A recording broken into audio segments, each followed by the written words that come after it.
being able to tell you kind of why we're here tonight. And let me elaborate on that. And first of all, can set the ground rules.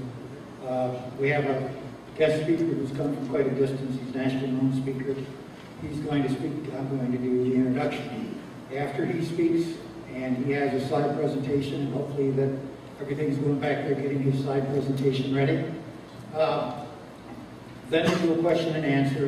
And like typically, I'll be up here chained to one of the mics, and Liz will have the wireless and be able to go around and take questions from everybody who wants can ask one question, if you would please, on the topic. Well, let me tell you how we got here. And first of all, thanks for coming. The Lapeer Tea Party is making a special effort tonight to shorten our normal part of the program so we can spend a little bit more time listening to our speaker. So last year, I'll tell you my story. About this time, I became involved with an email correspondence group that was dealing nationally with something called Agenda 21. Really, it spun off of some activity I was doing, listening in on one of the presidential hopeful candidates. And like many of you, I didn't know what it was, or had no clue about how it might concern me. And as I participated in some teleconferences and emails, I found that there were patriots from all over the country, every state almost, who were actively learning and sharing about this particular topic. The National Agenda 21 Coalition, yes, there is such a thing, was also holding teleconferences, and they were discussing and getting good speakers in and talking about what this meant and how it might affect us, and we were all just beginning to try to understand and grapple with this topic.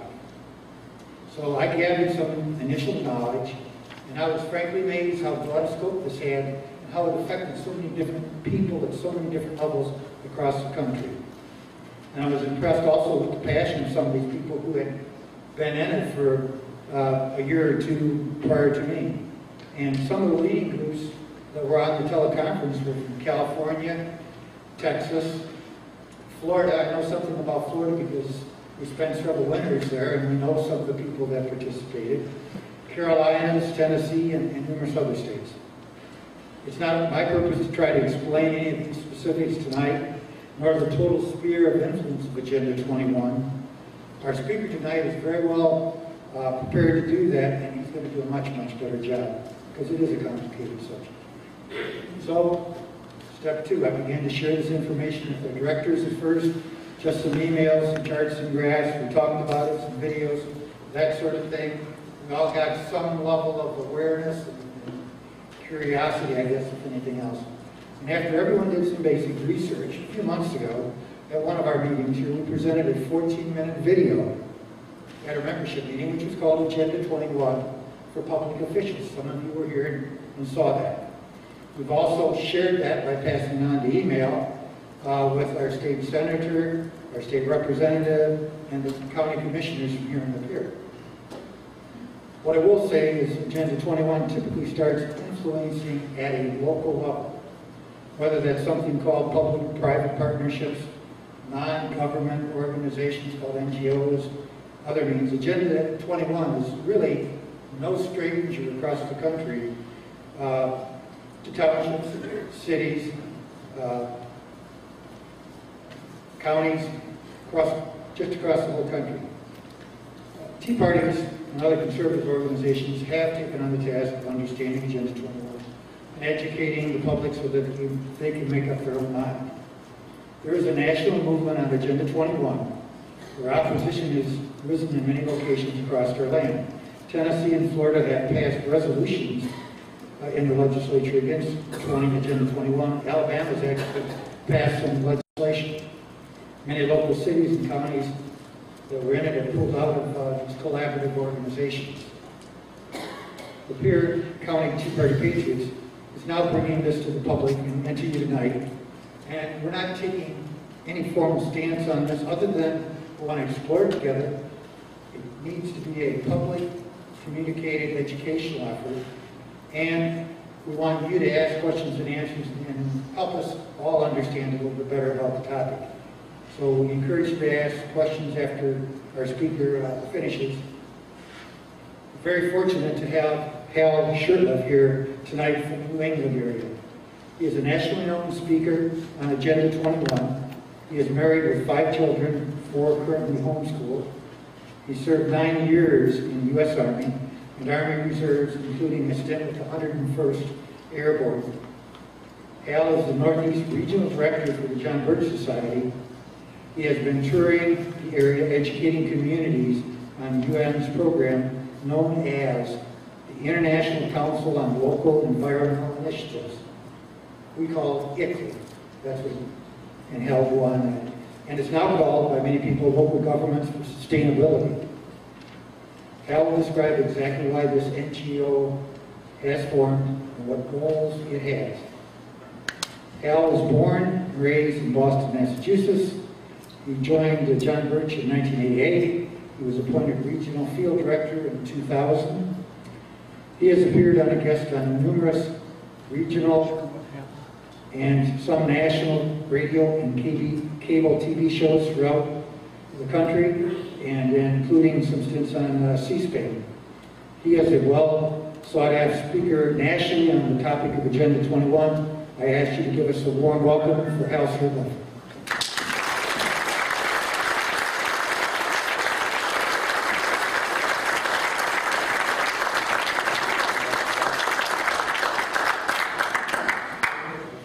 Okay, thank you very much for that introduction, and I'm actually honored and privileged to be here. Just want to grab some of my material here on the floor for a second.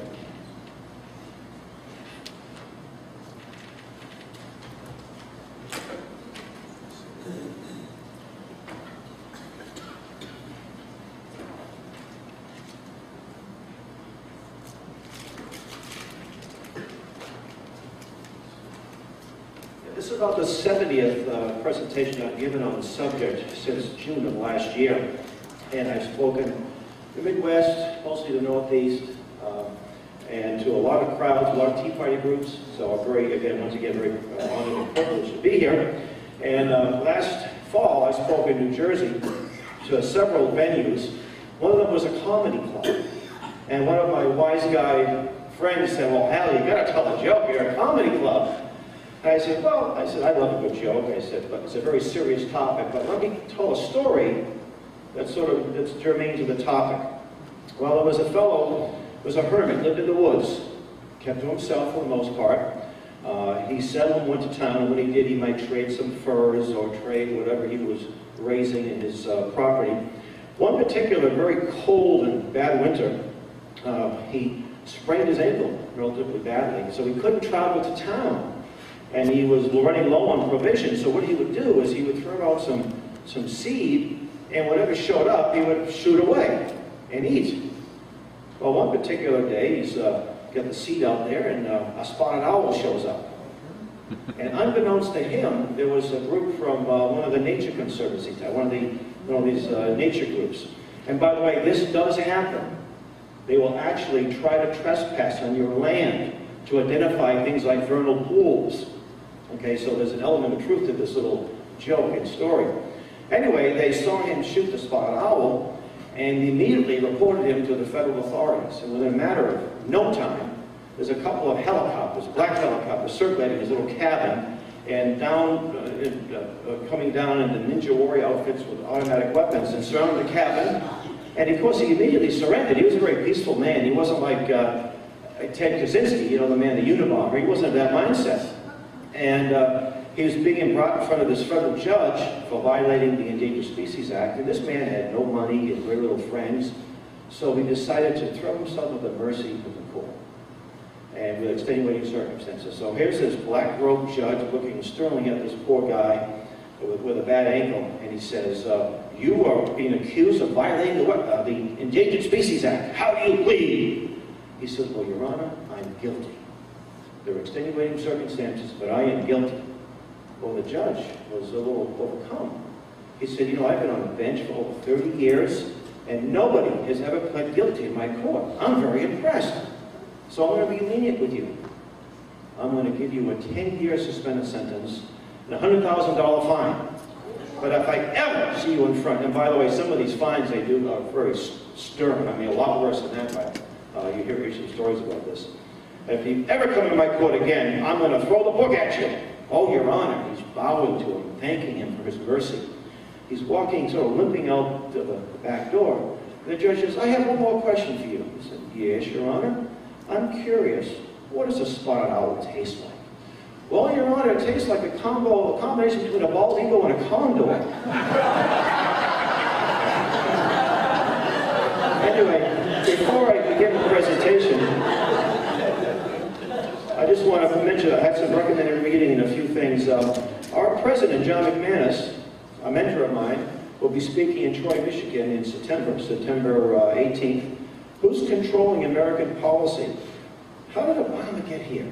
Where did he come from? He was a guy that was a community organizer in Chicago, a state senator for, what, 1 term? And then he's a U.S. senator, and next thing you know, he's president? How did it happen? Who's behind him? And I believe we can get tickets at our table, too, by the way, in the flyers. You'll see at our information table, they have a lot of different items on there, because I think it's very important. I was very impressed to see all your book tables here, because a lot of groups I go to, they might have a pamphlet or a t-shirt. Very seldom do they have anything of substance, so it was very nice to see that. I have a 20-minute DVD on Agenda 21 that we just put out, and it's also available on YouTube. And they're a whole $1 a piece. Tom DeWeese, a man who's been fighting this for quite a long time, he's a good acquaintance, a friend of ours. He spoke in Albany, New York on UN Day. What a great way to celebrate UN Day, by exposing that rotten organization. We had almost 400 people at this event, and this is his presentation. It's another 1 hour presentation. It's a 1 hour presentation, and that's one whole $1. And also on the table is a DVD that was produced by John McManus. It was called OU of America. It's one of the best half-hour civics lessons you'll ever get. A lot of the 912 groups and other groups that go to DC on the buses, they play this thing over and over. So it's very well worth it. Now, I visited the Noah Webster House a couple of years ago with 2 of my daughters with homeschool, so it was a field trip. And I came across a very interesting book they had available for their very limited quantities. It was out of print. It was Noah Webster in 1799 gave a talk to a science group refuting global warming. And it was published by a science journal in 1810. And I was so impressed with this. He took the Old Testament and the New Testament, the weather patterns. And he also took in, all the farmers write their diaries, and when ponds froze, when lakes froze, when they thawed, when certain crops were harvested. And he concluded he didn't use the term global warming. There is no change in the temperature of winter. Thomas Jefferson, he wasn't an Al Gore type, by the way, but he believed that we were getting warmer winters, but they didn't think it was the end of the world. They thought it was a good thing. Isn't it nice when it's warmer? Everything's a little better, right? Not burn as much oil and such. So Camp Constitution was something that we created about 4 years ago, and my good friend Chris in the back there, my slide advance man here, participates with his whole family. We put this in print. It's a whole $5. It's also on Google Books. It's public domain. If you just want to download it, it's available.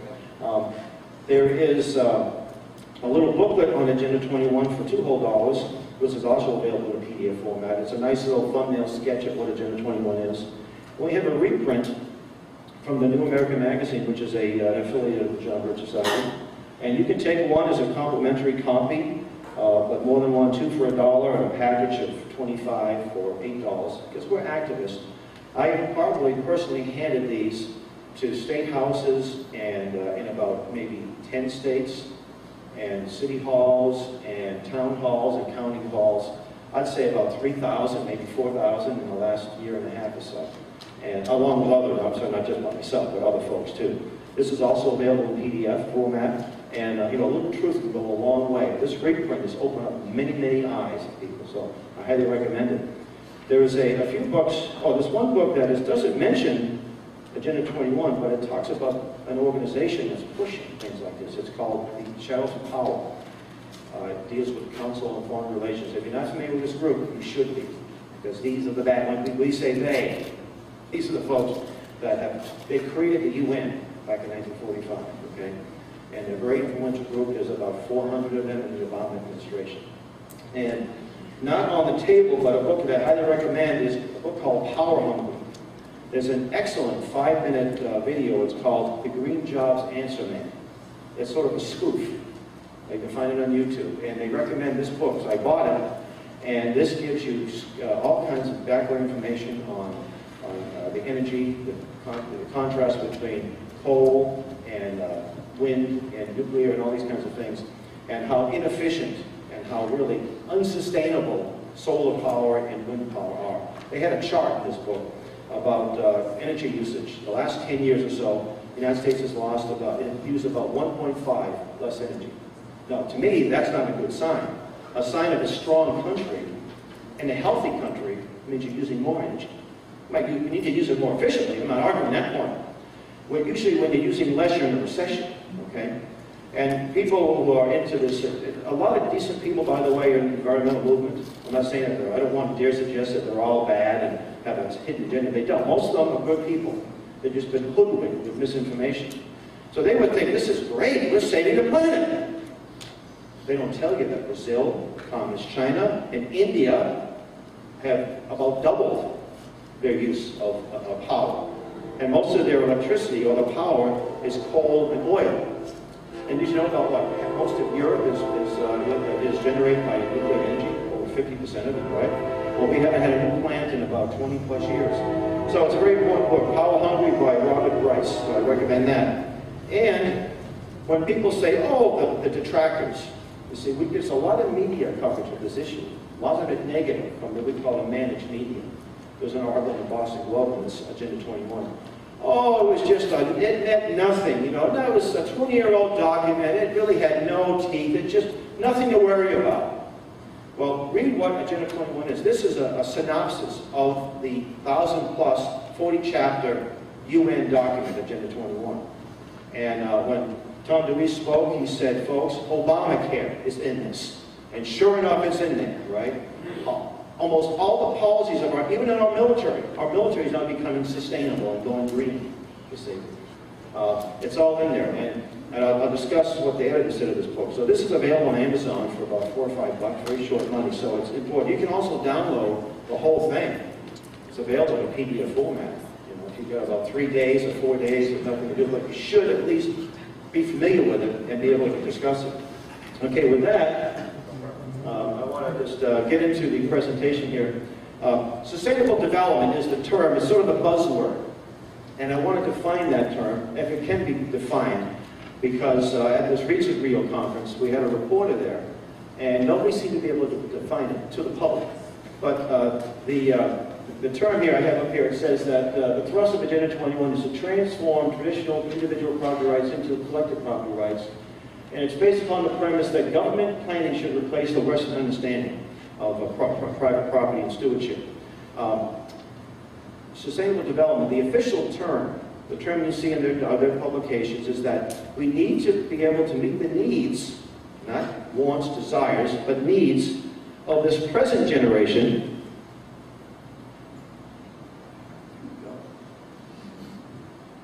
without infringing on the needs of future generations. And that sounds reasonable, doesn't it? We do want to be good stewards. That's an important concept, the good stewardship. But that's not what they mean when they're behind closed doors. I'm going to discuss how they define it. Now, this is a book published by the Rain Corporation about the environmental devastation in the old Soviet Union. And why did you have environmental devastation in the old Soviet Union, and maybe the new, whatever they're calling it this week, in countries like Communist China and Cuba? Because they have no private property, no concept of property rights. That's why you had environmental devastation, you see. Property rights, in the eyes of our founders, believed that they were essential. All of the inventions, all of the wealth is created on property. Wouldn't you say that? Even if you're renting, right? Or if you have the property between your ears, your ideas are then manifested on private property. The UN folks, the Agenda 21 people, say private property is unsustainable. They believe that all the social injustice begins with private property. Just a contrast here. And they think that somehow if they own all the property, it's going to be nice and clean. It doesn't work that way. Just go to a concert in a public venue, especially an Earth Day concert. Ever seen the mess these Earth Day people make? But you go to a Tea Party rally, it's cleaner than it was when we found it, right?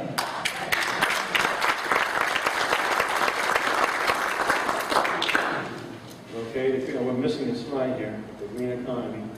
Okay, we missed this, the green economy.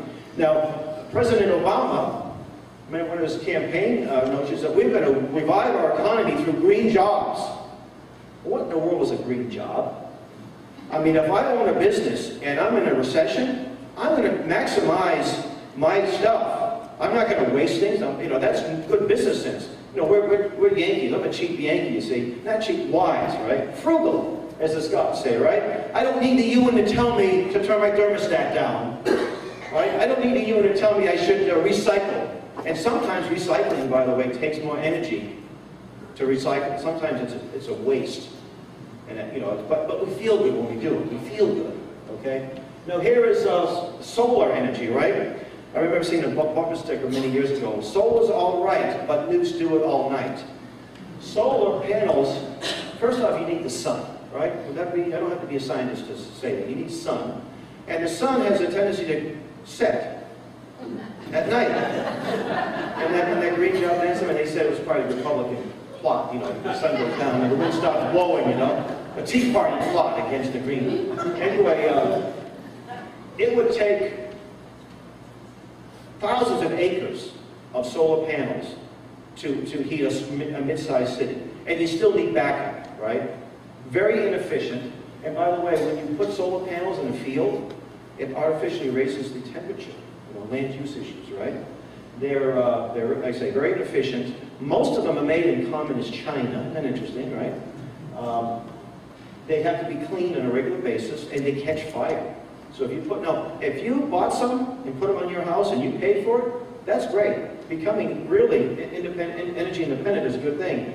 But most people can't afford $100,000 to put solar panels up there.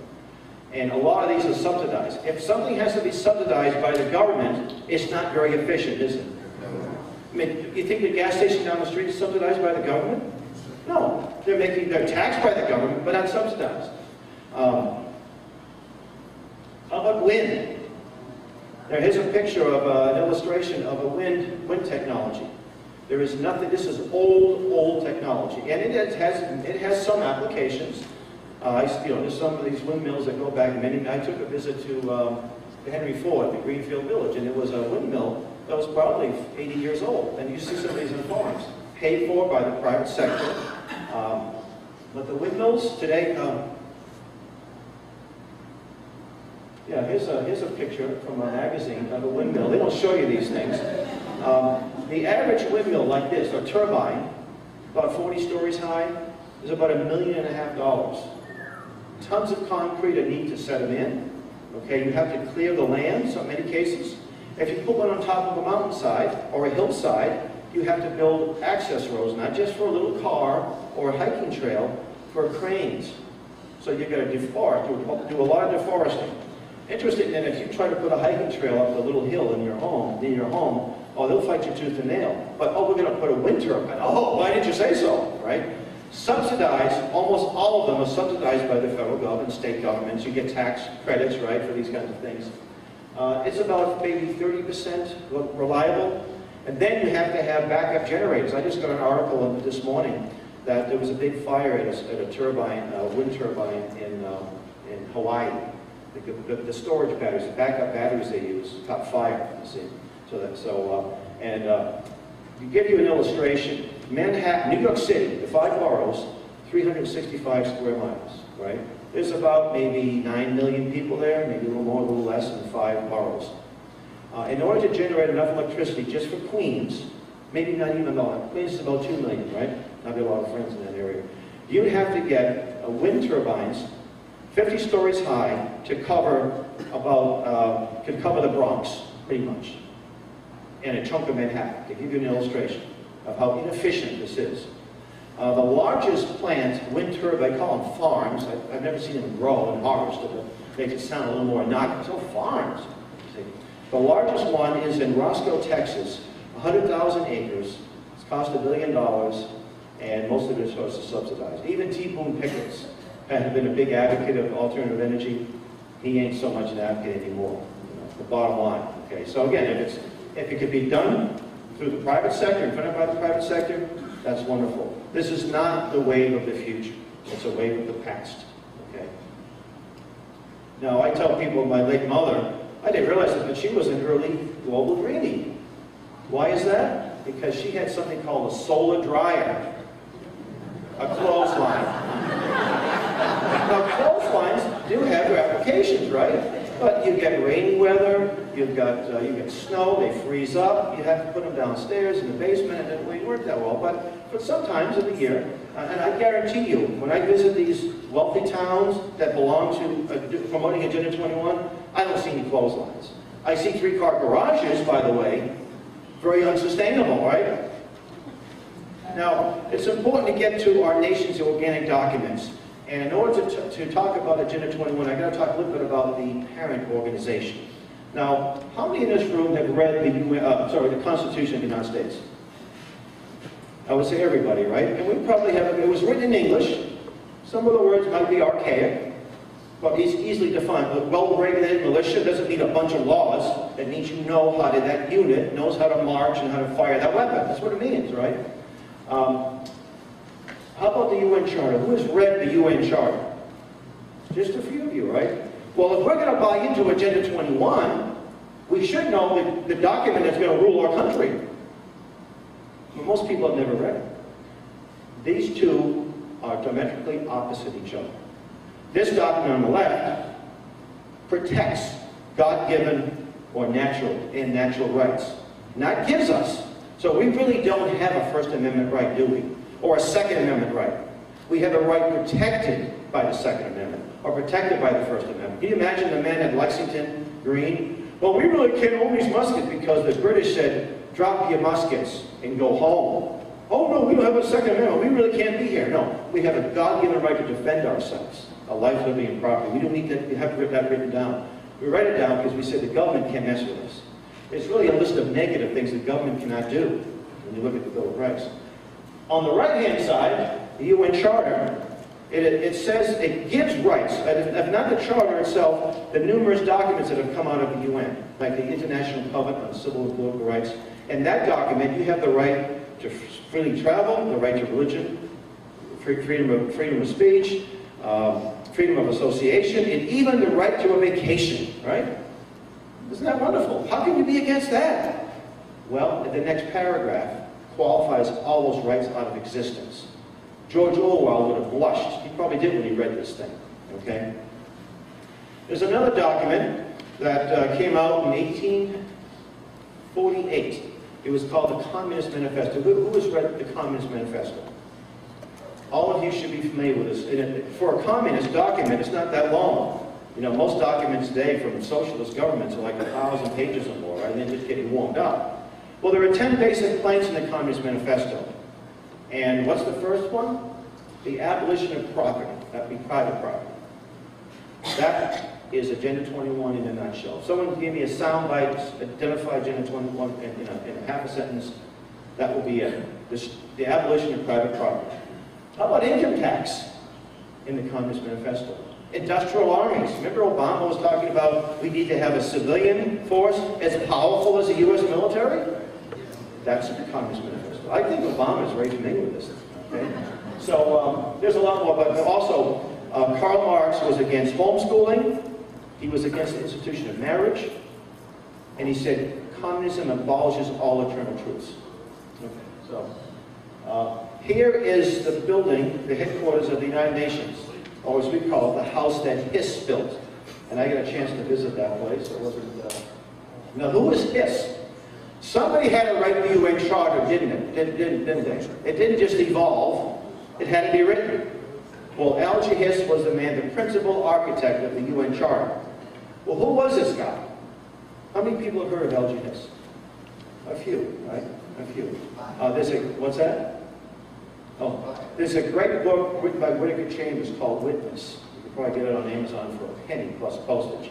It talks about this man. He was a Soviet agent. He was a traitor. He worked to undermine the greatest country in the history of mankind.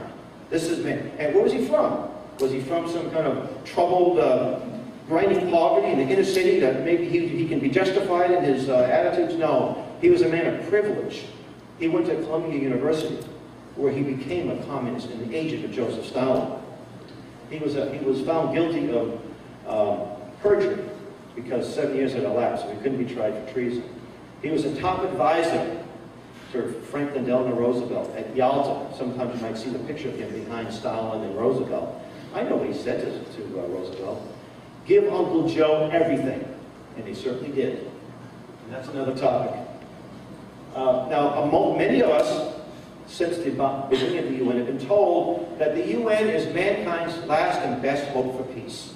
That if we didn't have a UN, we've had a World War III or World War IV by now, right? We probably heard things like that, right? Well, I want to refute those cliches pretty quickly. How many people have seen this picture back in 1996 and 95? Did you see this in Time and Newsweek? Did you see this picture on your news, on your daily news? This is a picture of 2 UN soldiers, who are actually Belgian troops under the UN command. They were torturing a Somalian national. Now, I served in the military. Some of you probably did, or if not, you have loved ones that did. The first thing one of the first things we learned, besides, knowing how to salute and march and all that stuff and get our haircuts, was that we never obeyed illegal orders or unlawful orders. We never tortured anybody. My dad was a World War II vet. He served under General Patton. He saw Hermann Goering incarcerated in a cage, right, going through Munich. Hermann Goering was not treated this way. He probably need about 7 guys to hold the guy.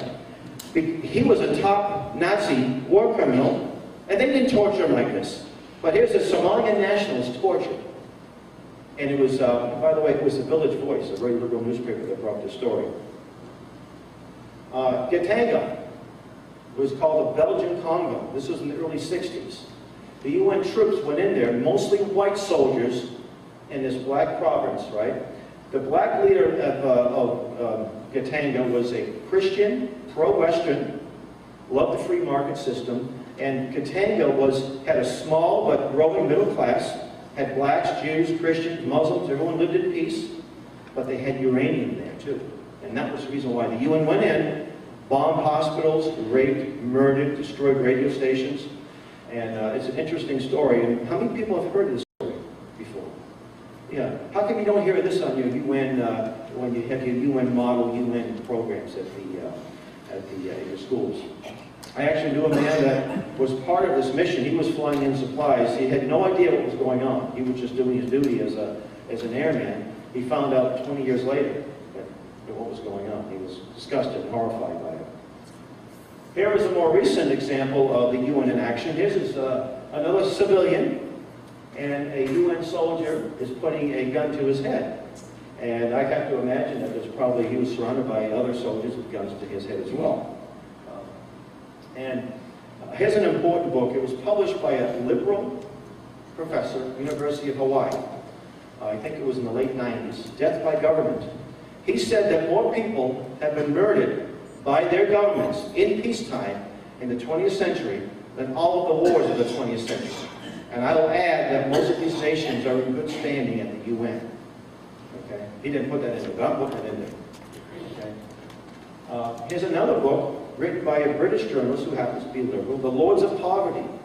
The United Nations has the World Bank, International Monetary Fund, and we say, well, they do a lot of great work. Even we know there's always excesses when it comes to soldiers and what have you, but they do good work. And I tell people, Al Capone was a gangster. Compared to the UN, he was kind of a low-level guy, but he had soup kitchens in the Depression-era Chicago, right? And if you were hungry, he fed you. You'd be hard-pressed to say anything bad about him, but he did that as a cover, you see, to cover up all the bad stuff he was doing. So the UN does that on occasions, but he talks about how the big lending institutions corrupt governments, impoverish governments. You remember the Brazilian rainforest that was being cut down? Well, who paid for that? It came from the UN. And what was the solution? To have a global green regime that will stop these kinds of deforestation. The Brazilian officials, the scientists, the agronomists said, this is not good, this soil, when you clear the forest, will not be good for what you want to grow. But billions of dollars have a strong vote. And that's what happened. So you see that a lot of their money is used for bad, for evil purposes. And unfortunately, the United States taxpayer foots a good chunk of that. All right, let me get into a little bit of getting into Agenda 21 now. Here in 1987, there was a conference. It was called Our Common Future, the World Commission on Environment and Development. It was chaired by a very brilliant woman, Gro Harlem Brundtland. She was the former Prime Minister of Norway, also the Vice President of the World Socialists. It's important to note that they didn't have the Vice Presidents of the World Freedom Organization. They had the World Socialists there. And this is where the term sustainable development came, you see, and how they defined it, and how they regarded property rights. In 1976, the UN had a meeting, sort of a precursor to that, in Vancouver, British Columbia, and they advocated all countries should establish as a matter of urgency a national policy on human settlements, embodying the distribution of population over national territory. Does our Constitution give our government the right to do that? The Communist Manifesto talks about that, doesn't it, though, right? Okay. Such a policy should be devised to facilitate population redistribution to accord with availability of resources. The Commission on Sustainable Development's report laments the U.S. does not do enough, or does not implement this, okay? Now, 20 years ago, in June 1992, there was a conference in Rio de Janeiro, called the Rio Conference. They just had their Rio Plus, which I'll talk about in a few seconds. And we had a reporter there, the man who actually authored this article here, William Jasper, was one of the few Liberty journalists there. He said the press was fawning over all these people. People like Fidel Castro. Fidel Castro was treated like a celebrity, right, at this conference. He said there were over 18,000 bureaucrats from around the world. He said there were communists, I mean real communist officials, socialists, globalists, greenies, and he said diapered swans. There's some humor there. He actually said that they had some people doing some kind of shaman ritual dance. The same people he saw in Rio, he saw them in Rome when they tried to give us the International Criminal Court treaty, which we did not abide by, thankfully, right? Now, the book I showed you a few minutes ago, the editor of the book said this about Agenda 21. And this is what the reporters, the liberal reporters, or the reporters who are afraid to talk, they want to ridicule it. They come to some of these meetings, sit in the back, they don't make eye contact, and they write their smarmy little articles like the Southern Poverty Law Center wrote when they came to a meeting I did in Connecticut. And he didn't even mention this quote. You think this quote would be enough? And by the way, there are people who are liberals, moderates, conservatives, who are very much against this. Okay? Effective execution of Agenda 21 will require a profound reorientation of all human society. Unlike anything the world has ever experienced, a major shift in the priorities of both governments and individuals in an unprecedented redeployment of human and financial resources. This shift will demand that a concern for the environmental consequences of every human action be integrated into individual and collective decision-making at every level. How come the newspapers didn't tell us this in 1992? How come some of the talk shows didn't mention this, right? That's pretty profound. Now, who are some of the luminaries there at this conference? Maurice Strong. How many people have heard of Maurice Strong? I think he's currently living in China. Very interesting man. At the age of 14, he joined the Canadian Merchant Marine. Had very little formal education, actually no formal education. And sometimes that's a good thing. I mean, going to some of these schools, especially these colleges, are pretty rough. At the age of 18, he was a passport clerk at the UN, basically a security guard. By the time he was 25, he's a president of a big financial company in Canada. A few years later, he's the president of the oil company in Canada. He's a billionaire today. He's a real devoted New Ager, really what we call a hardcore New Ager. He thinks he's one of these masters that's sort of above everybody else. He owns property all over the world. He's very unsustainable, to say the least, right? In their own definition. But you see, if you're one of these masters, it's okay, like Al Gore, that's okay, because you're offering so much to the world. So you can have your 40,000 square foot home and your limousine and jets, your own private jet. Well, in 1990, he's been interviewed by a new publication called West out of British Columbia. And I tried to find the article. There's a lot of references to the article, and I did have it when it first came out back in 1990. A man named David Wood, a journalist. He's sitting writing around with him. And he's talking about a book he's writing, a novel he's writing. And he said this: "Isn't the only hope for the planet that the industrialized civilizations collapse? Isn't it our responsibility to bring that about?" And then he said, "Oh, but I shouldn't be saying this." Well, the young reporter said, "This guy can do it. He's the head of the World Economic Forum, you see. He spoke at the Rio conference in '92, and he addressed the whole assembly, and he said the biggest threat to the planet wasn't Muslim extremists, it wasn't nuclear bombs pointing at the United States, it was the American middle class. Most of you, if not all of you, are in that middle class, aren't you? Yeah, or want to be, or just barely, because you're going to work 2 jobs, paying all these taxes, right? And why are you a big threat to the world? How many people came here in a car? Anybody have an electric car? No, how about one of those little railroad hand cars? No, nobody came, okay. Unsustainable. How many people live in a single family home? Oh, fess up, come on, yeah, we're in church here, fess up. And unsustainable. How many people go home and turn on their air conditioners? Yeah, because it's about, you should, if you have them, right? How many people have in a room eating red meat? Oh, all of it is unsustainable. And these people are serious, by the way. So your living patterns are not sustainable. That's why most of the efforts are made against you people. People like me. Okay? How about Jacques Cousteau? Remember him? You know, the beloved, that was the guy on the TV show that I watched when I was a young man, little boy. He was a French World War II hero, to his credit. He was an innovator in a lot of submarine technology. And also the 2 things I was, to his credit. Well, he was also at the UN, at this UN conference in 1992. And this is what he said on the bottom here. An American-born child, environmentally, is too expensive to maintain to his or her adulthood and in world economy. The term world economy means socialist economy. Just take the word world and put in socialist. It means the same thing. Okay? American women must be subjected to some manner of regulation beyond licensing and mandatory abortion practices. Okay? Do you think he was booed when he said this? Or hissed? It was wildly applauded. And our friend there, my friend there, William Jasper, said the American delegates were applauding as loudly as possible. And who are some of these American delegates? Senator Al Gore, Senator John Kerry. Senator Al Gore, who's become a billionaire, lying to people about global warming. He was already a millionaire, and I've got nothing against millionaires. I wouldn't mind being one. It's what you do with it, how you make the money, what you do with it. Your ill-gotten gains. His dad was a U.S. Senator also, Al Gore Sr. You know, he became a sort of an errand boy for a man named Armand Hammer, one of the most vile characters of this last century.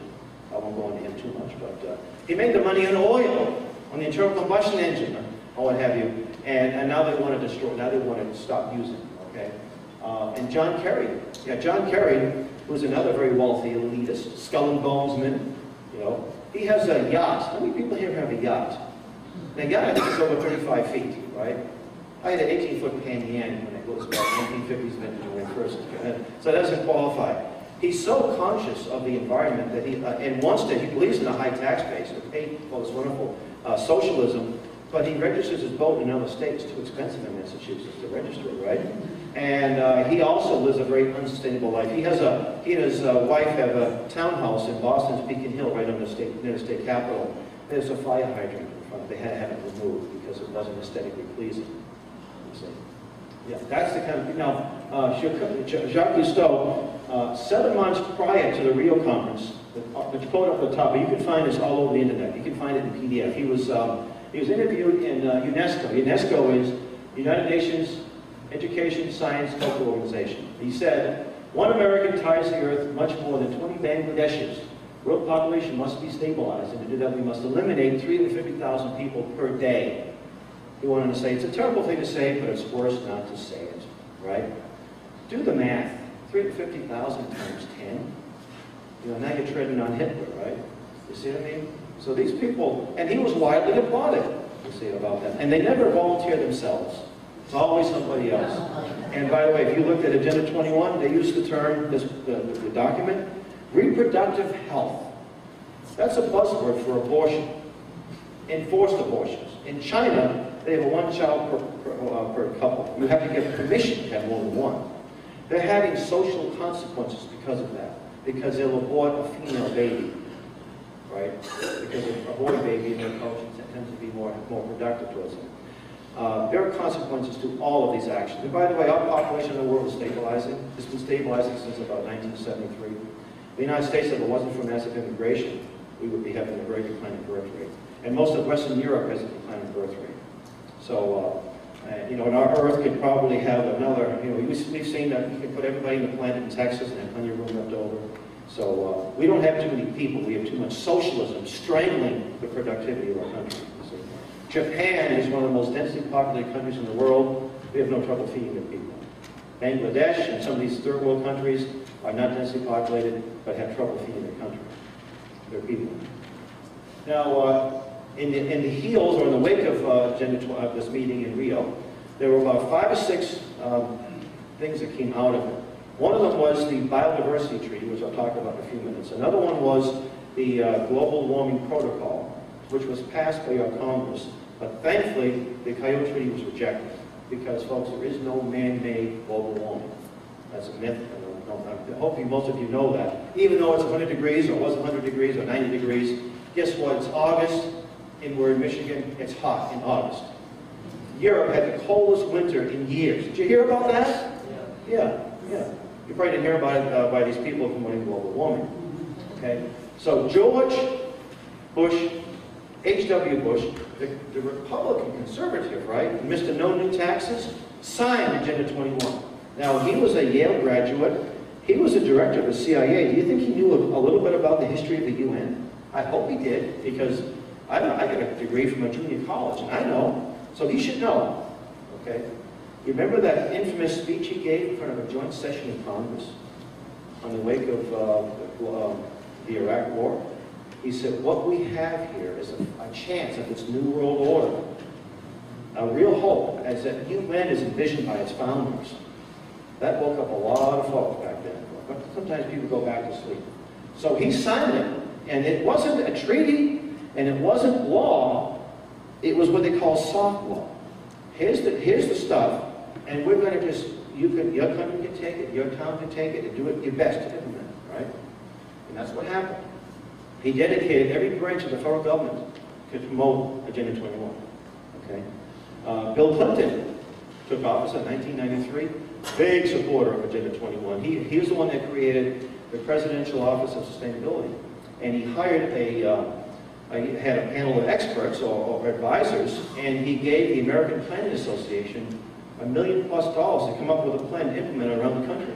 And they did. So the APA is one of the organizations that's pushing it. If your town manager or your town planner has ties to the APA, there's a good chance of trying to bring in Agenda 21 into your town. So you look at the background. When there's a new hiring, you know, what the background of that person, that selectman, that town manager, especially if they're a Cornell Law School graduate, they're working in a little town that pays $5,000 a year for that job. I bet you there's something behind that, and I can discuss because I uncovered that recently. By the way, there was one advisor to Bill Clinton that was not a government official. His name was Kenneth Lay. That name sound familiar to you? Enron. Yeah, they think Enron, oh, they're a bunch of greedy capitalists. There's billions of dollars to be made. I call this the green hustle. You know, people are more than happy to take federal money to build solar panels and windmills and all these other projects, these Agenda 21 projects. And George W. Bush was also a big supporter, and of course our current president. Last summer, he passed an executive order, the Rural Councils Act, to implement Agenda 21 in the rural areas. And this fellow Obama, he looks at sovereignty as something that's obsolete. Hillary Clinton, Secretary of State, has probably a whole lot worse view than he does. She's the one that in the mid-90s, there was the Norman Cousins Award, awarded to Walter Cronkite. Remember the long-time news anchor, right? News reporter. Norman Cousins was a man who was a big advocate of world government.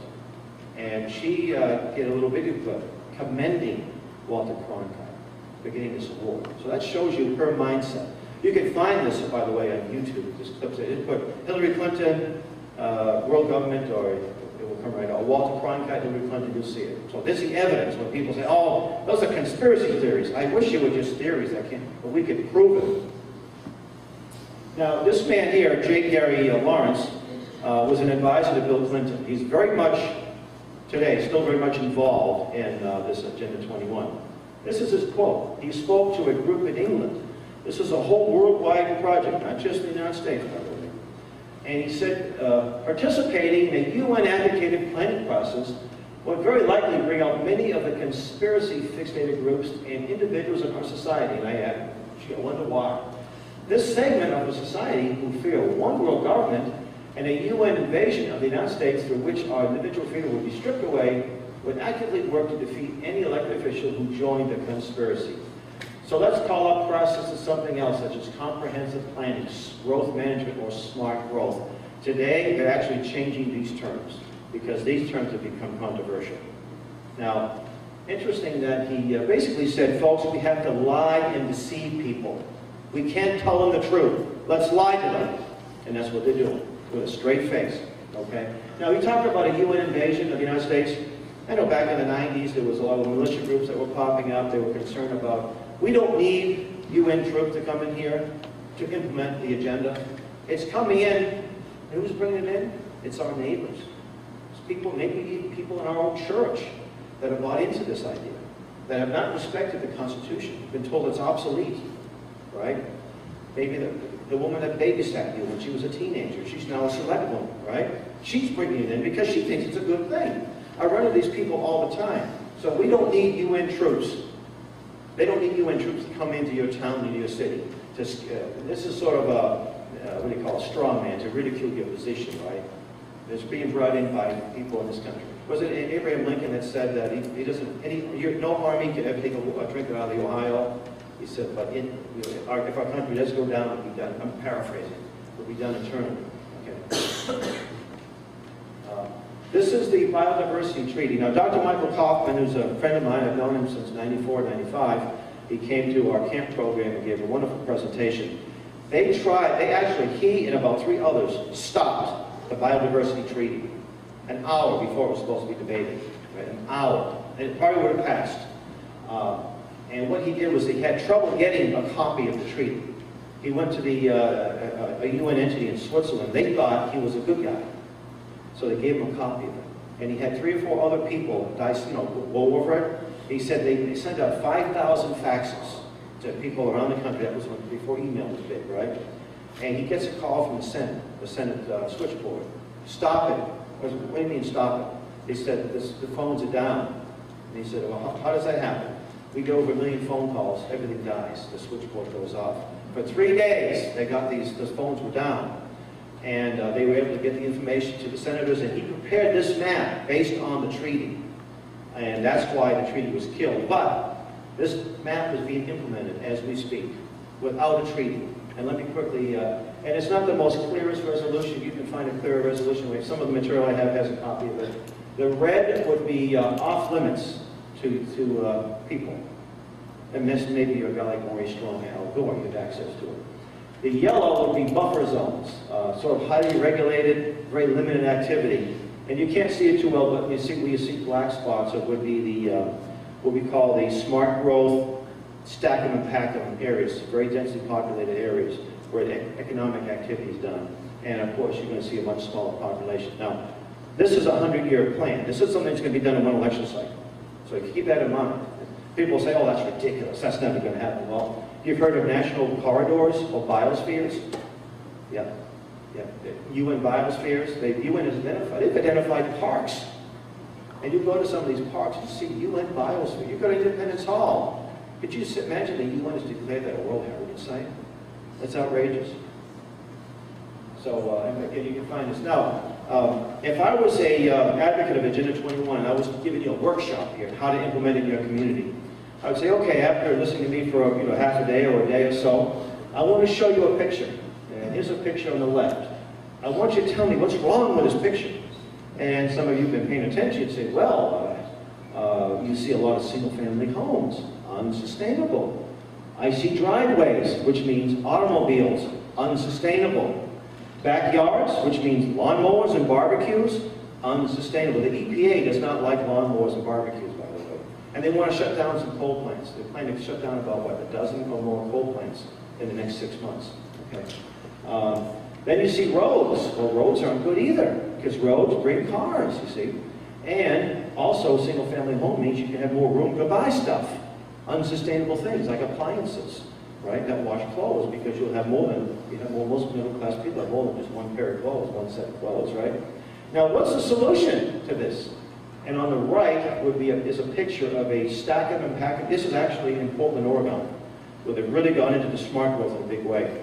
Federally and state subsidized housing, mixed housing, many times they'll bring Section 8 housing into a smaller community, to destabilize a community, and maybe a couple of coffee shops, where you can wear your beret, your maroon beret, and read The Nation and Mother Jones magazine. And I say that somewhat tongue-in-cheek. Now, I want to give you a microcosm.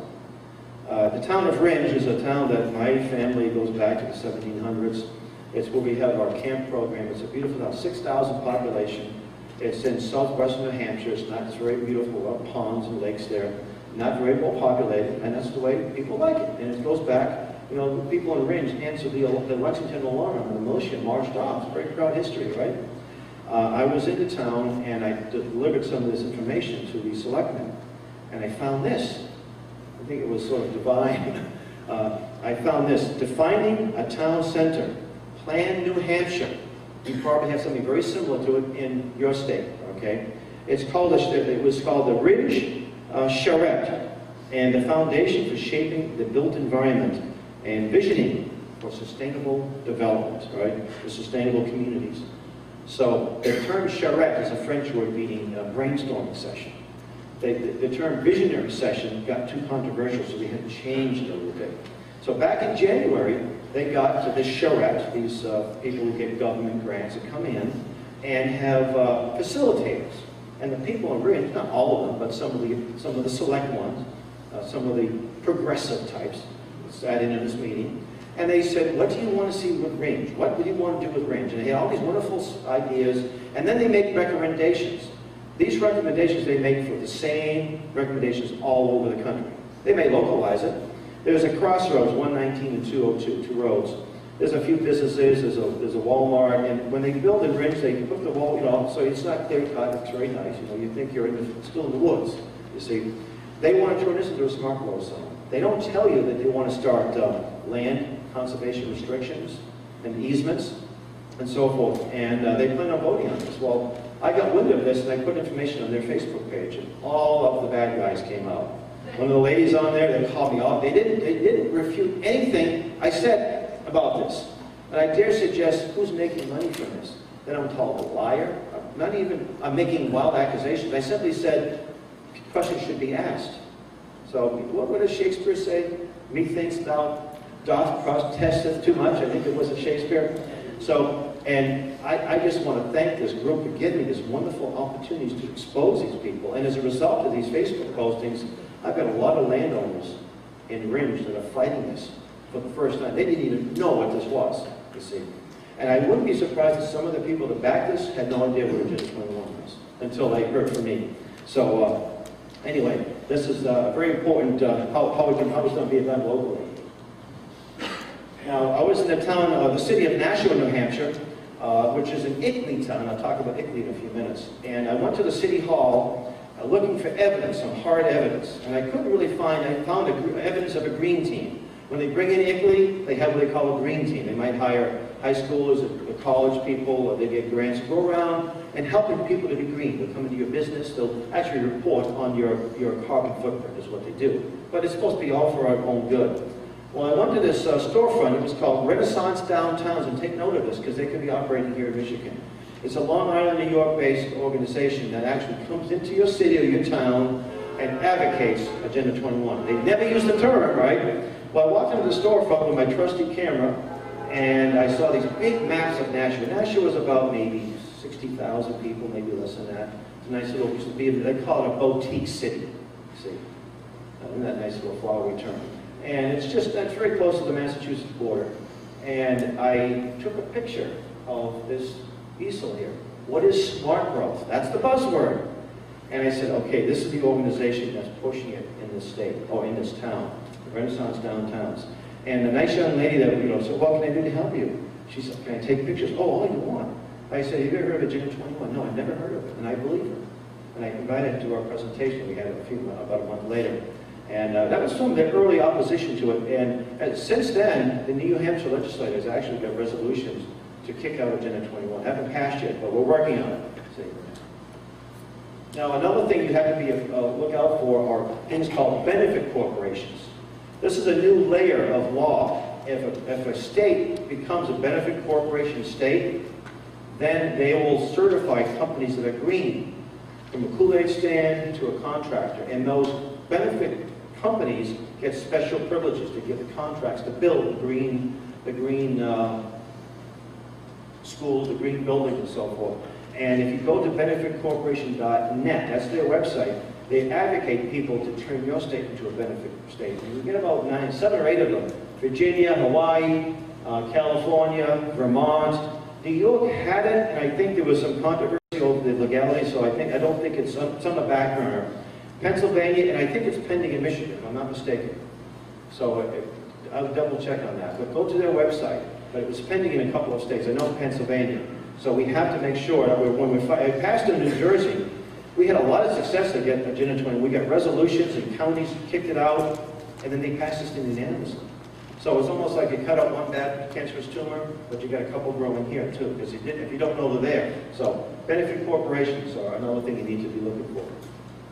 Now, I was up in Maine, whose governor kicked out a portion of this a couple of years ago. This is what got me re-involved in this, because it had been on the back burner for a while. At the Maine State Capitol back in April or May, we distributed information to a lot of the elected officials, encouraging them to be aware of this and have legislation to get rid of Agenda 21. And I found a little booklet that was put out by the Maine Economic Growth Council that was formed within a few months of Agenda 21's meeting down in Rio. Surprise, surprise, coincidence, right? A public-private partnership. That's another thing to look for, that term, public-private. See, Mussolini called it fascism. You know, they call it green cooperation. You see these 3 circles? Economy, community, environment, quality of life. It sounds all nice, right? This is their swastika, or hammer and sickle. This is what you'll see. You'll see this symbol anywhere this is being promoted, right? Now, so I went to, I have to apologize, I went to the website, I looked for Sustainable Michigan, and I found a meetup group. And I took a picture of it from my camera, and they had that same logo. I couldn't see it, it was on the top left. So if you go online and look up Sustainable Michigan, you will see that same logo. You'll find it in Maine, Michigan, you'll find it in Europe, in different languages, of course. But that's the buzz, that's how they're bringing it in. That's an indication that that's working there. So they actually do us a favor when they put their logo on this stuff, so we can identify these here. You can skip that. Yeah, here's an example of a green company. Now, Massachusetts is not a benefit corporation, but if you go around telling people, we're green, you'll get the contract. Consigli contract is 1905. And again, if I'm a contractor in this bad economy, I am going to be as green. I mean, it makes sense. I'm going to be as a good steward of my resources. I'm not going to waste things, right? But they're building these buildings according to sustainable development guidelines, which increase the price, many times terribly inefficient and unnecessary. I've had architects and I've had planners tell me some of this stuff is totally worthless and wasteful, but it adds a lot of money to the project. In some cases you can't afford to build, so you don't build. And that's part of it. They don't want you to build, okay? So they'd probably be New England's green contractor. They're building the high school in Dedham, Massachusetts, an Igley community, a green community, and they got a contract in Worcester to build a stack them and pack them. So it pays off. But I tell these folks, and I did communicate with the two brothers who run it, I said, you need to put your resources to fighting this. You know, I spoke to a group in Pennsylvania, a builders group. The Pennsylvania Builders Association, 6 years ago, had 15,000 members. They're down to about 6,500. They better put their resources to fighting this while they're still in business, okay? Okay, let's get into ICLEI a little bit. ICLEI, International Council for Local Environmental Initiative. Someone put ICLEI, that was a mistake, but I think it's appropriate. And they actually had to add something to sort of mask what they're doing. International Council for Local Environmental Initiatives. Doesn't that sound good? Now, some people refer to it as an NGO, non-government organization, but it actually is a government-to-government organization. It was founded at a UN meeting in 1990. These are the folks that probably wrote most of Agenda 21. So someone had to do it. Someone just didn't evolve out of nothing. And they have about 12,000 members around the world. They did have 600 members in the United States. 50 or more have left in the last year or so. That's a cue for applause, by the way.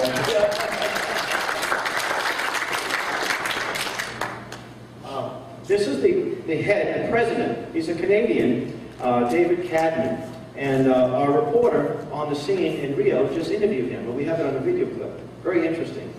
He was very, he says that he's kind of surprised by all of the resistance he's getting in the United States. It's happening nowhere else, he says, but we know that there are other big parts of the world that are resisting this. We know that for a fact. We get information and so forth. He said that, I can't believe when I watch Fox News, that would never be allowed in Canada. See his mindset? We don't want any other positions about just the government's position, right? He is a totalitarian, in other words. And he's the president. Did you vote for him? How many people are from Flint, Michigan?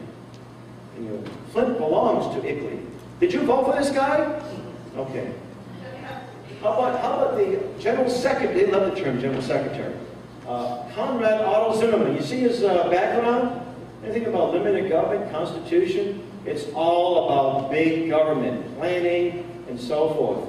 I refer to him as Herr Bürgermeister. If you live in Flint and a number of other communities, he's your de facto mayor, because Ickley is setting the tone, the agenda for that town or city. And you don't have to belong to Ickley. A lot of towns and cities and counties get their software and implement the ideas and suggestions and plans and resolutions of Ickley. Here's some more of their leadership. I'm sure they're all household names that when we go to the ballot box, we vote for these people, right? No. Just like the UN. When was the last time we voted for somebody at the UN? The UN is supposed to be a democratic organization. They're all appointed. Every one of them. Okay, so why is Ickley?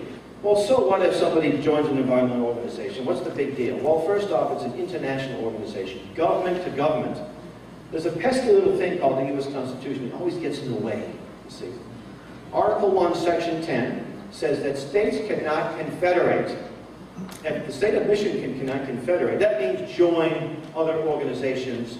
You can't join, Michigan cannot become part of the European Union, no matter how much the governor may like that. Okay, can't do it because you belong to the United States.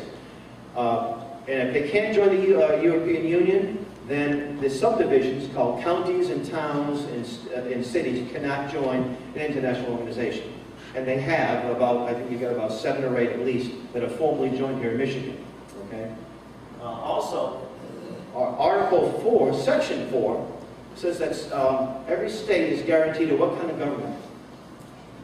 Not a democracy, a Republican form of government. Every state, you cannot have a Republican form of government in Ickley, in your town. It's impossible. Okay? So here's just an overview of, I mentioned there are members in every single club. Alabama, the governor just signed a law kicking out the whole rotten, stinking mess. And you know what? Yeah.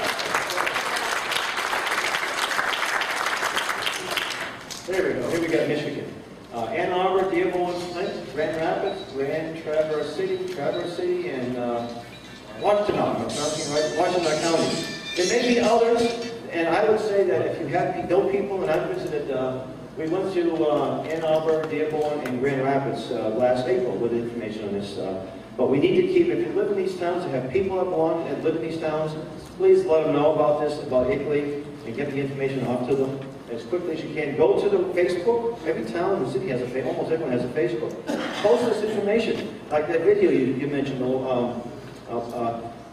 Agenda 21 for Public Officials. I know the gentleman that put it together, and I have it on my YouTube channel. It's on YouTube. It's 14 minutes long. People can see this and see that Ickley they're part of Ickley. They may not even know that. Okay. Hampshire, Connecticut. Well, we can just pass these Connecticut slides. Yeah. On that. Okay. Here in Massachusetts, in addition to Ickley, we have something called green communities, where the government signed in. We have about 86 or so in Massachusetts out of 365 towns. So we have a work cut out for us. We did get 2 towns to pull out of Ickley, though. So even in very left-wing Massachusetts, we're making a little progress, but it's a little tougher. Education. If you become a green community or join Ickley, you'll get this educational toolkit for your public schools. And some private schools, even some Christian schools that are bought into this, right? And they say that generally more highly educated people who have higher incomes consume more resources than fully educated people. Boy, it must have taken them years to figure that one out, right? In this case, more education increases the threat to sustainability. So what does that mean? Keep them dumb, right? D-U-M, write dumb. All right, now, the Department of Education has committed to making sustainable development their major thrust.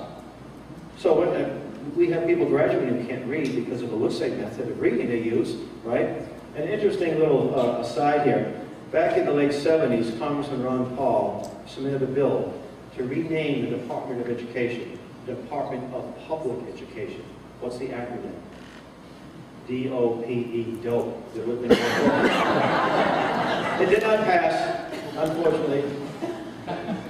Okay, I was speaking in Chelmsford, Massachusetts, to a Republican group there, not too long ago. They belong to Ickley. That town answered the alarm, the Lexington alarm, they fought up Bunker Hill, and this is their town motto. Let the children guard what the sires have won.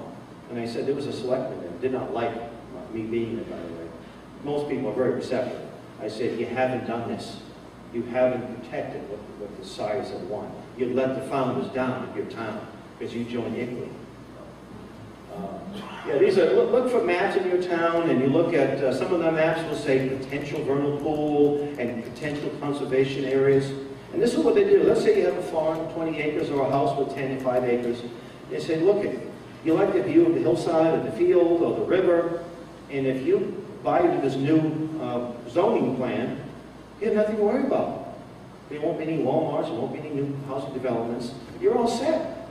You say, great, this is a good idea, I'll protect it. My property value will stay really high too, right? Nice pastoral area, why not? But let's say that mother-in-law decides to move in, and you have to add an addition to the house. Sorry, you can't do it. Conservation.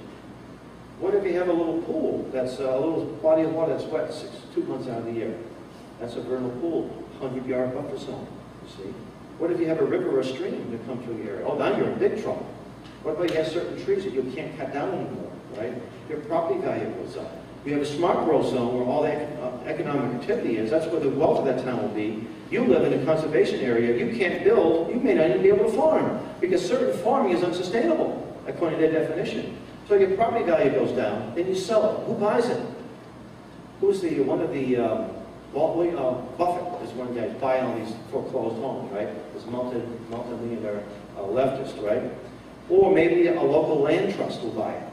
There are some land trusts that do very good work. A lot of them are working with groups like the Nature Conservancy to gobble up property, to create this biosphere that I mentioned, that map, without having to be passed by Congress or the Senate.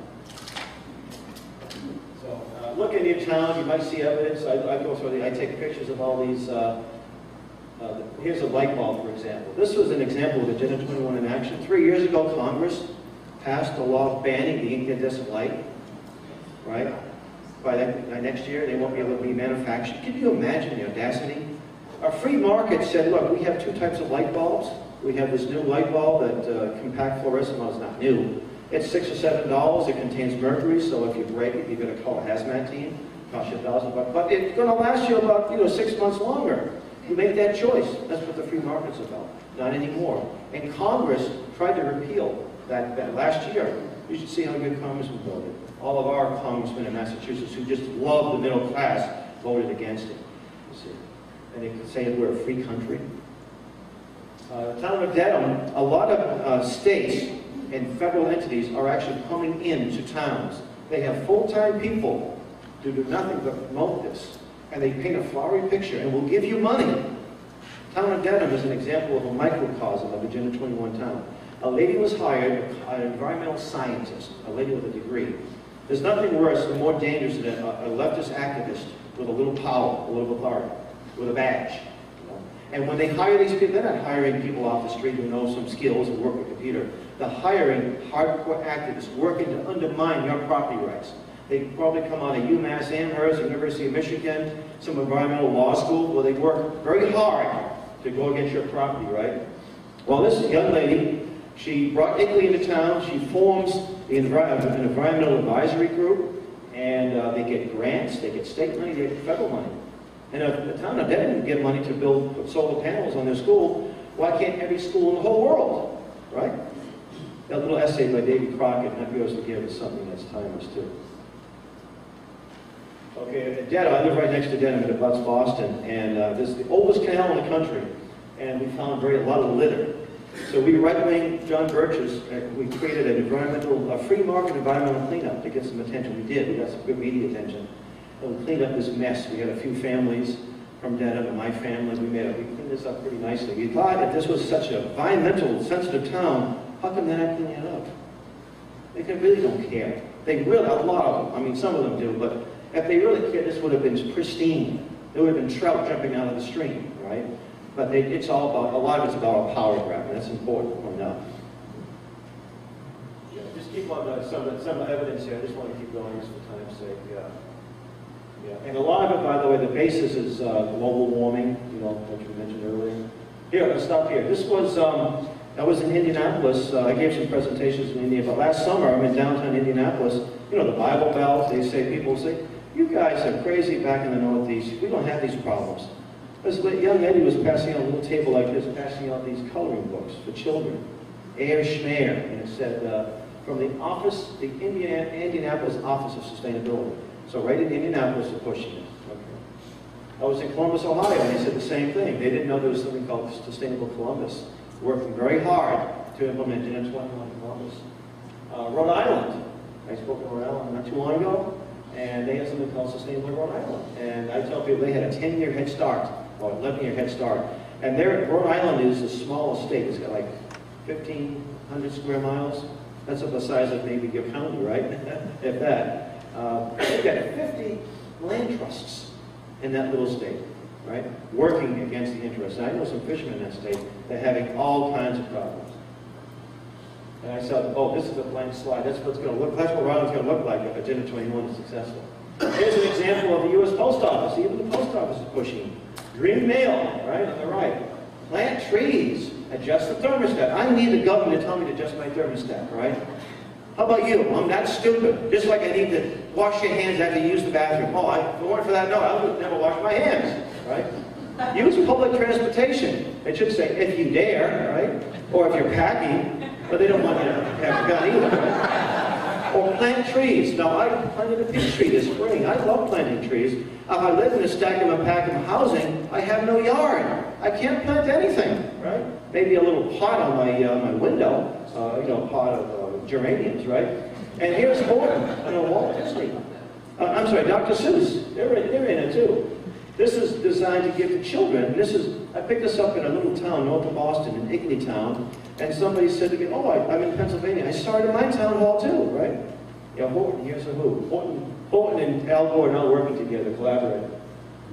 The Gaia movement. Gaia is the earth goddess. She must be placated. And if you live in Fort Wayne, the way to sacrifice is to give your used clothes to the earth goddess, right? Nothing wrong with using, well, I give used clothes, we do it all the time, right? And you think this is the Bible Belt, you know, Fort Wayne, it's all over, you see. By the way, Fort Wayne got out of Italy recently too, so, but I think the earth goddess is still there looking for sacrifices.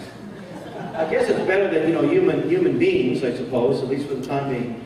In Massachusetts, if you join a green community, you get a nice solar compactor, right? I tell people, I have one that's even better. It's called Foot. You know? And the library in Dedham, this is a little humorous aside, they have a solar compactor right by the door of the library. I have to have a note on it. This is not a book repository. People were throwing away their books because they thought it was I put my books in there. So I tell people that Agenda 21 is anti-intellectual. They burn books or compact them. Solarized, yeah, everybody is going solar, right? What if all your mothers and my mother said, just because everybody's doing it, if everybody went off a cliff, does that mean you have to go off a cliff? No, of course not. Drink tap water. Now, I picked this up in the city of Boston town, the city hall, and you see these in other parts of the country too. 20 years ago, you would encourage to drink spring water, you know, from the bottle. It was good. You were really healthy if you did that. Right now, it's bad. Why? It's not sustainable. How come? They have to ship it in plastic, which is an oil byproduct, bad stuff, and they have to put it on trucks and burn gas, bad, unsustainable. So get your dose of fluoride and chlorine. Now, there's some spring tap water that's beautiful. Our water in Boston is not too bad. We still have to filter it, though. In New England, we get a lot of well water, and that's great stuff. I don't even need it. When I'm in New Hampshire, I need bottled water. I get it right from the well. It's great. You notice the glass? You see a polar bear in there somewhere? I don't know. Probably subliminal advertising here, Support Al Gore, go green, and there's a polar bear. Now, we talked about Obamacare, right? This is an example of sustainable medicine, right? Go on the internet search, you'll see all kinds of examples of sustainable medicine.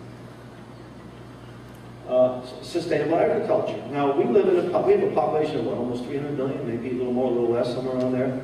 And I'm in favor of organic farming, buying from farmers markets, but it's hard to feed the population by using techniques that are 100 or 200 years old.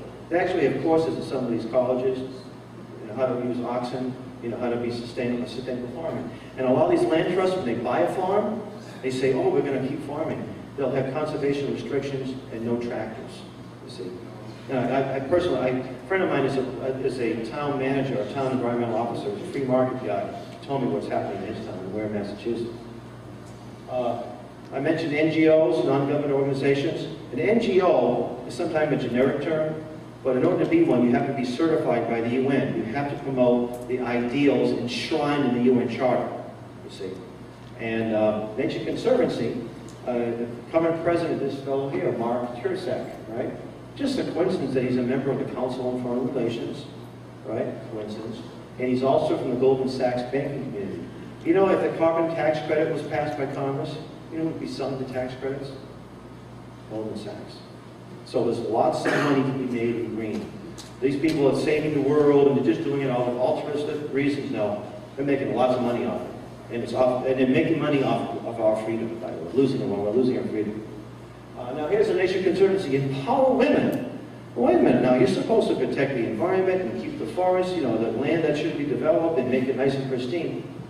But what does that mean? No, I'm not against women. I think women would be no Tea Party movement. I'm convinced of that, right? God bless them, right? So I want to see more women in Tea Party movement, right? But this means they want to destroy the family because the family is not sustainable. So that they get women away from their husbands, away from them, don't have children anymore, they're unsustainable. That's what they're trying to promote. They're trying to promote population control and abortion. Okay, we can skip this one, skip that one. Okay, let me give you a little thumb. I'm closing, so I'm wrapping things up here. Okay, Agenda 21 in action. Clerk is a Massachusetts-based land proposal, but you probably have something in your area. The Comprehensive Land Use in Partnership Act. Okay. Unelected regional planning commissions. You most likely have them in Michigan. You have regional planning, not county level, but regional level. Circumventing, going around counties, right? Proposed mileage tax. States, towns, cities are encouraged to have mileage tax. So you have to report how many miles you drive, right? And be taxed on that. How about a smart meter? Smart meter measures your carbon footprint. Anybody have a smart meter in their property right now? They put a bunch up in Maine, right? And actually a friend of mine, one was being installed in her property, and she said, what are you doing? What kind of meter is that? Well, he said he used the word smart meter. She says, get off my property. And he did, because a lawsuit was filed last summer and won, see? And I can go into smart meters, but just to give you Obama, I have a 1-minute video clip, which I'm not showing tonight. He's in front of, behind him is a bunch of solar panels, and he's encouraging smart meters. That should be enough to say, oh, what can you do with a smart meter? Bond is in favor, right? What about trash police, environmental police that come around to make sure you recycle? That's happening in a lot of communities, and you may be fined if your bottles are here and you're not recycling. In communist countries, they call these folks the Committee for the Defense of the Revolution. They would report on people who weren't going, you might have 3 people in your house that shouldn't be there, and these people got a little bit of extra provisions. They have these in Cuba, they still do. Well, we're establishing them here in our country. We don't call them, we're calling them environmental police or the green teams. That's what the green teams are, okay? What about green code? Well, how about a flush tax? Yeah, water consumption, yeah, flush tax.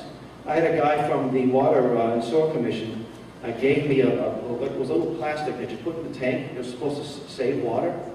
I had to flush the thing 2 or 3 times because there wasn't enough pressure coming. So they make you flush taxes. How about a green code or a stretch code?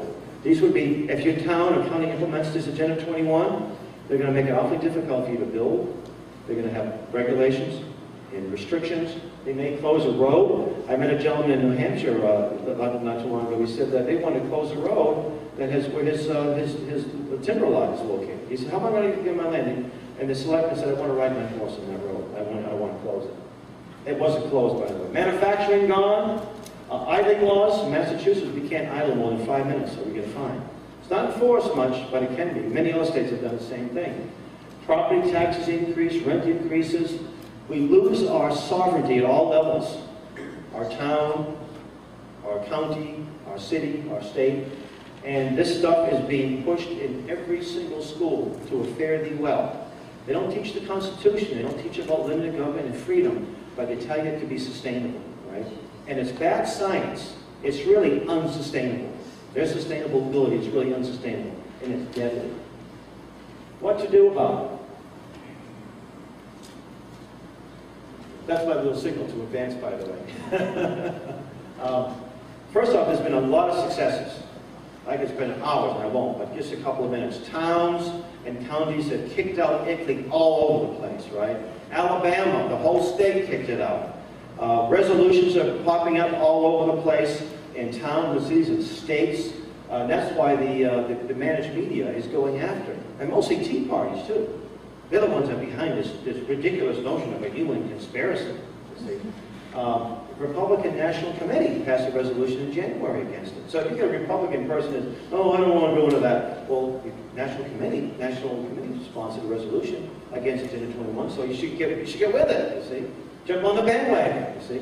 You know the old adage about leadership, and you know, some people will follow, and some people, they'll see where the people are, they'll see to get in front. In other words, I'm an elected official, but where are the people going? And if they're opposing Agenda 21, they'll get in front, and you know, they'll start taking a stance on it. What can you do? Well, there's a lot of things you can do, and you mentioned social media. Well, a quick story. I posted this on my Script page, and I can give you all the resources I have. I can give you PDF and YouTube. I'm on Facebook, Hal Shurtleff, Boston, Massachusetts. You can friend me. I'll give you links to all this stuff. Anyway, I put this on my Script page. This is like a YouTube for documents. And I posted it on a Carver, Massachusetts, which is was an ICLEI town. I looked for the Republican Party. I found their GOP in Carver. Posted that. I said, you folks should get involved in this, exposing this. And the lady that runs the group saw it. She read it. She said, I never heard this before, but it explains everything. She had us speak to me and myself and a friend. Over 100 people showed up. ICLEI was kicked out about a week later, and she's the head of the Plymouth County Taxpayers Tea Party group. You know, Plymouth Plantation, all that good stuff. And as a result of her reading this article, I must have got to about 15 different Tea Party groups around the state, around the region. There's one lady, and she's a force, and she actually got the selectman that brought ICLEI in. She got elected out, and I just met the lady who got re-elected. I went down to their Carver Old Home Day, and they look at me like, oh, you're Hal Shurtleff. Well, I just tell people what's going on. You did all the work, you know. I didn't do that much work, you know, but it was very gratifying to think that I'm having an impact, even if it's a little impact here. Visit your town halls with this information, or your county government, or your state government. Let your elected officials know. Even if you do it by email or Facebook, almost all of them have Facebook pages. Post this article, post these YouTube videos, and look for answers. Because they may never see it, but there'll be 1,000 people that may see it and see more controversy, more interest. Host a meeting like this in your home, right? And have more meetings like this. We don't need to have a speaker, you can show a video, right? And then have a plan of action. There's resolutions, there's petitions you can sign, you can get made up. Spread our videos and articles on Cyberspace, I just mentioned that. There's numerous Facebook pages. There's one called Stop Doing Agenda 21, Stop the ICLEI, I'm one of the administrators there. You get up-to-date information all over the country. The Job Society has one called Choose Freedom, Stop Agenda 21. A lot of good stuff on that Facebook page too. Maybe even start an ad hoc committee, right? And I suggest if you're not a member of the Job Society, consider becoming a member. And I say work extra hard with your team. Don't take any effort away from your Tea Party group, but we can make room for you if you're interested in becoming a member. I'm very glad I did back in 1988. So with that, I just want to say one more thing, one more slide here. I have 5 children. Yeah, here. This is the town of Dedham. We had a lot of fun. recently, because we're activists, we're freedom activists, okay? They had a Flag Day rally, and we got a float in this parade. We got these banners made up, and that actually is a friend of mine, he's an Uncle Sam impersonator, and it's a cutout. It's not him, Fred. It's not Bill Fred. Well, we had myself, my family, we're in front of the van, passing out information. In front of us was the Agenda 21 vehicle. We worked a lot hard. We got a lot of information out. We had a lot of fun. I have 5 reasons to be involved in this fight. They're called children. I believe that we have 2 options here. We can either see our children live in a third world country with no constitution, no freedom, no rights, a hopeless situation, or they're the generation that will pick up the baton of freedom and carry it. And that's what motivates me more than anything else. And also that I took an oath in 1976 as a 17-year-old boy in Boston, Massachusetts, in the Army inductions, and I joined. I wasn't drafted, to defend the Constitution against all enemies, foreign and domestic. That oath is with me to the day I die. Okay. No, I'm not going to Iraq anytime soon. I don't believe so. But there's a lot in this country, and I say some people do it unintentionally, but they're still working against it, the Constitution. So, and I renewed my oath in Lexington Green back about 3 or 4 years ago when a group called Oath Keepers was formed, and you know, so that oath stays with me, and that's what motivates me. And of course, I have a strong faith in God. And I know that we win in the end, because I've read the book, you see. So let's not get this started. Let's keep it up.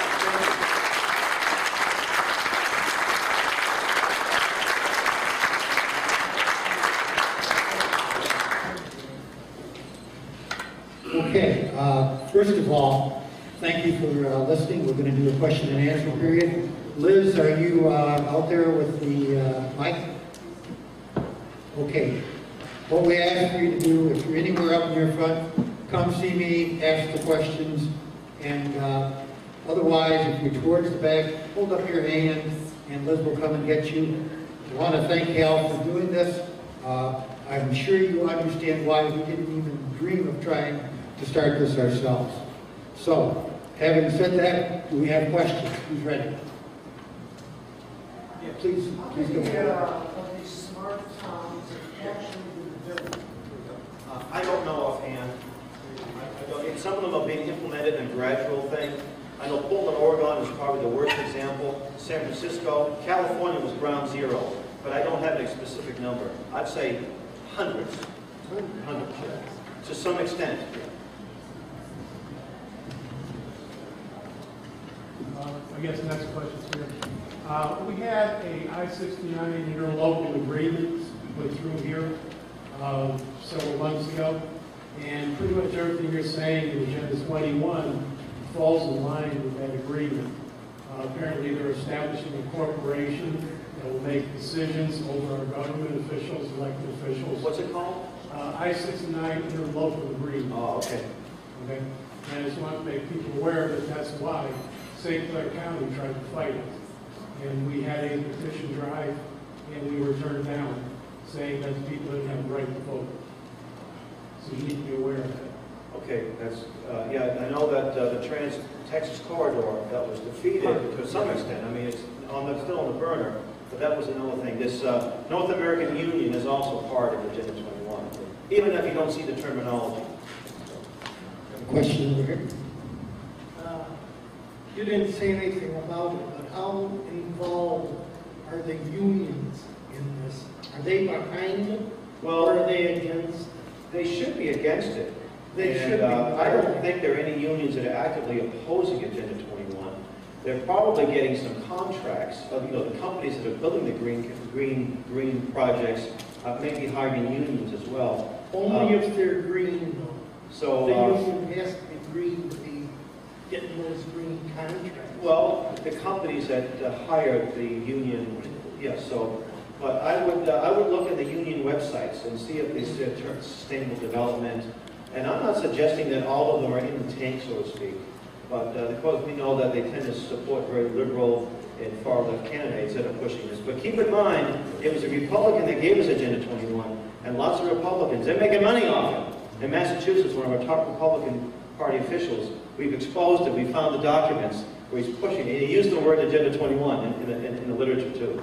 So that's why we're having trouble in Massachusetts, because some of the party people, there's a lot of people who just support the party. Right or wrong, we got to back the party. And if the party can be wrong, then you got to oppose the party. So offhand, I don't. I would go to any website to see where they're coming from. Go to the website and see the terms, sustainable development, things like that, smart growth, and then you'd be able to determine it. So I would say some of them are very much involved. Yeah, being that they're so liberal, they think that. Yes. Thank you, Lord. No, thank you. Okay, next question.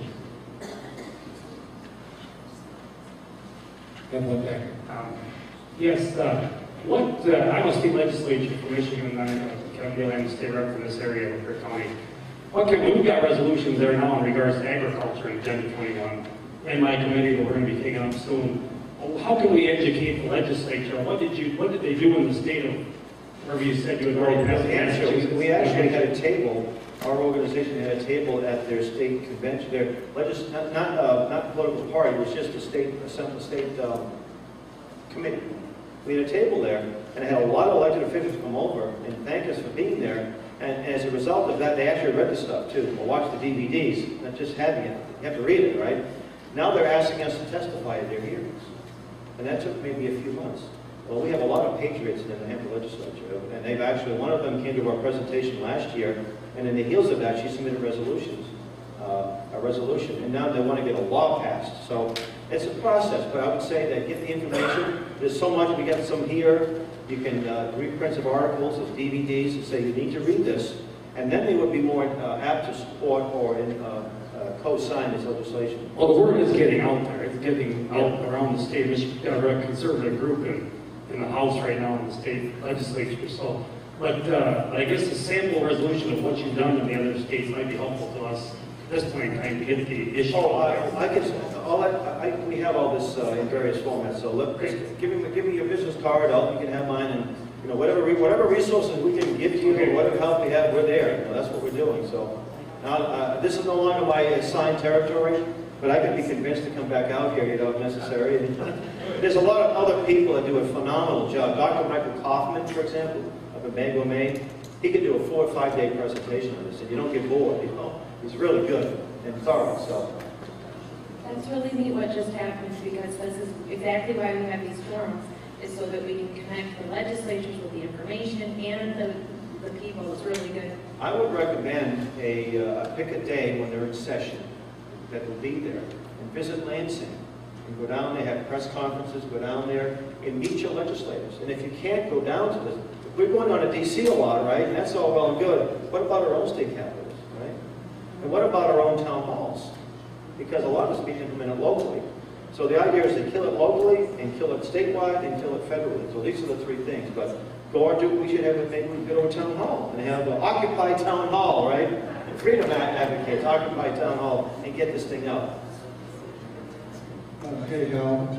Thanks for coming and talking about Agenda 21. I had a question about something you said earlier about the UN was responsible for the destruction of the Brazilian rainforest. Well, not the UN, but the international, one of the World Bank and IMF were the ones that funded the Brazilian rainforest, or some of it anyway.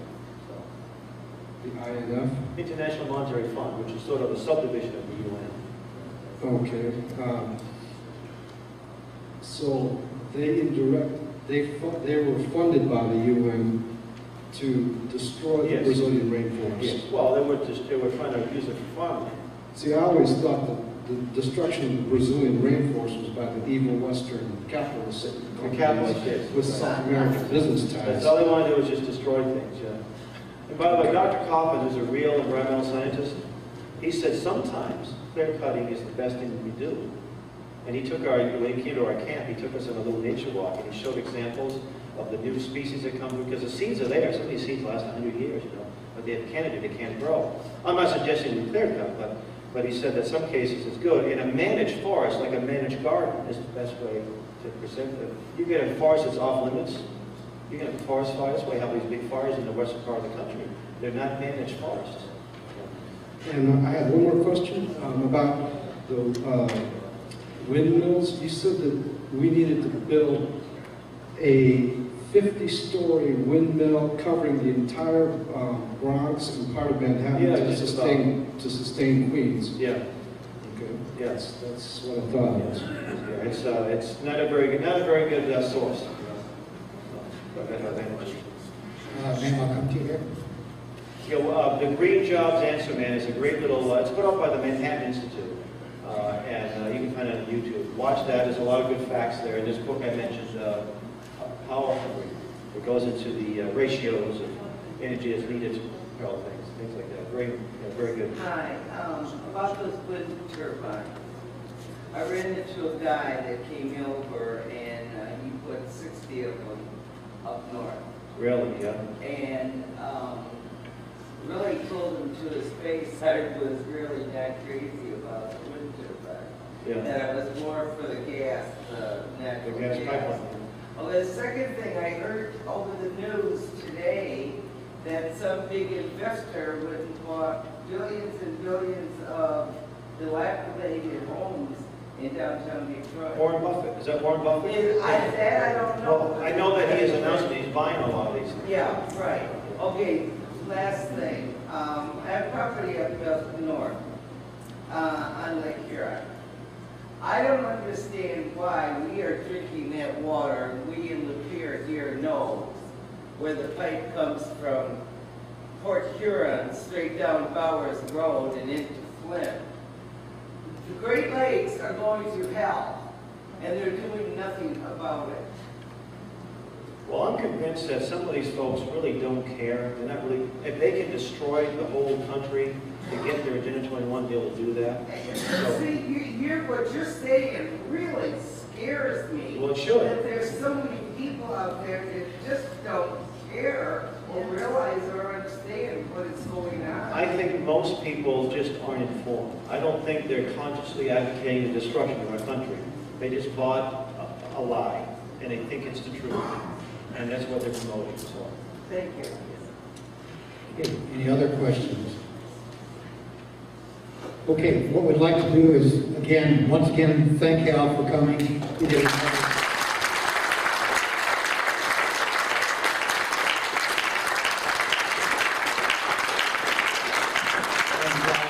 with that, we ask that you stay here for just 1 minute. We're going to do a closing prayer next, and then you can see Hal check out his table out immediately outside. Liz will come up and lead us in the closing prayer. And thank you so much for attendance and for your patience.